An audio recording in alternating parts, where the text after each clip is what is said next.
response is... Mr. Clarke, if I may come in here, how do we get to that point of strengthening the institutions? Because the Constitution of the Federal Republic of Nigeria, in a way, sort of separates the institution of government from religion and ethnicity. We have the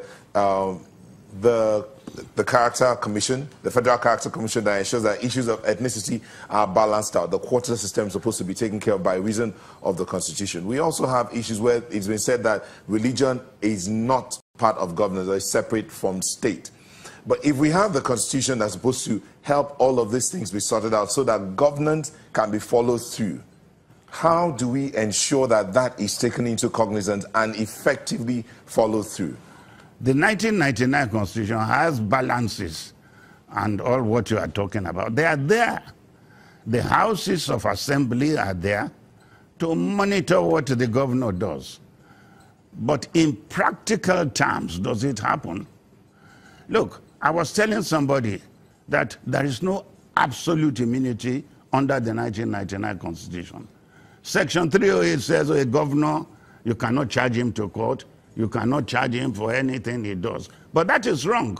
If you look at the same Constitution, the method of impeachment of a governor or of a president removes that absolute power under Section 308.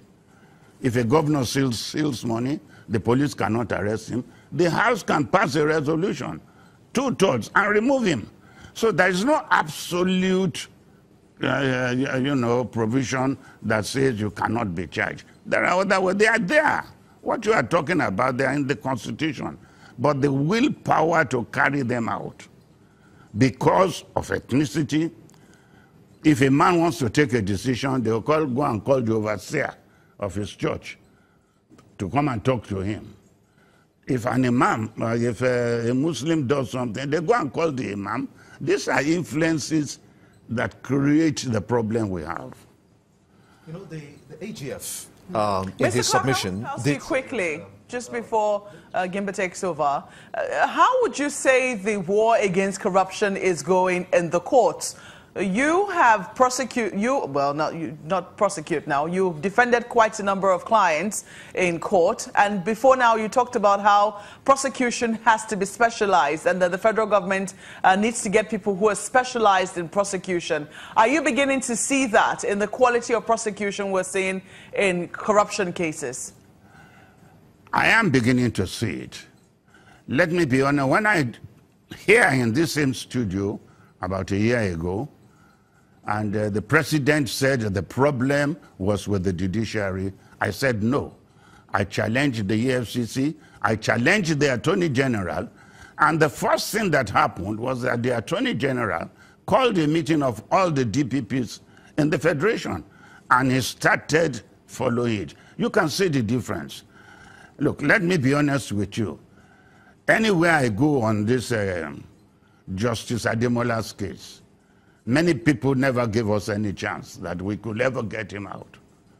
But because of the lacuna, we were able, as I said, cross-examination is the most important aspect of any trial. You win or lose your case when you cross-examine a witness, because that is where the truth comes out. And we were able, without even any technicality, free Justice Adeniji, just because of the lacuna that we discovered in the process of prosecuting. You brought a prosecutor who has never in his life prosecuted, who has been in the United Nations, who has just come back. What do you expect? You brought in witnesses who have already, as I said, declared himself the whistleblower, who had already gone before another fora to give evidence. That's double jeopardy. We brought all these are all technical points. So to answer your question, the point is still there that we are not making use, but less of senior advocates are now prosecuting cases. I'm happy to see that. I am a court defender. I defend. Many people are accusing me now of defending the judges. I do not charge fees for that. But there is a very important point I'm fighting for. Many people don't know my background. I was a trade unionist for 15 years. I fight for the common man. I joined the law profession at the age of 35. You would not believe it. And I'm at the pinnacle of my profession today. My fight is that you cannot just pick a judge, go into his chambers and take him to the court without first derobing him of that special.